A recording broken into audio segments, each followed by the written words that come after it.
Et nous ouvrons cette édition par la France.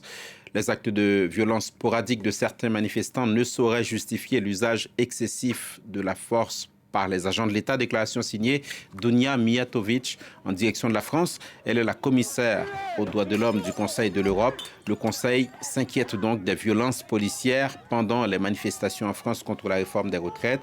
Ces déclarations interviennent au lendemain de ces manifestations émaillées de violences, de scènes de chaos, que ce soit à Paris, Bordeaux ou encore Nantes. Alexandre Ondoa. Nettoyage à Paris au lendemain d'une manifestation massive contre la réforme des retraites.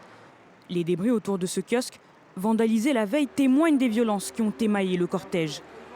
9 journées de mobilisation déclarées ont déjà eu lieu, mais il y a aussi des rassemblements improvisés et des casseurs se mêlent aux manifestants. Les forces de l'ordre, elles, durcissent leur réponse. Après l'annonce du report de la visite du roi Charles III, le président français n'a lui pas manqué de condamner les violences. En démocratie, on n'a pas le droit à la violence. Et donc, respect plein et entier de la déontologie est exigé de nos forces de l'ordre, avec la transparence qui doit aller derrière et l'examen, mais je ne le mets pas en parallèle avec ce qui se passe dans la société. Nous ne céderons rien à la violence et je la condamne avec la plus grande fermeté.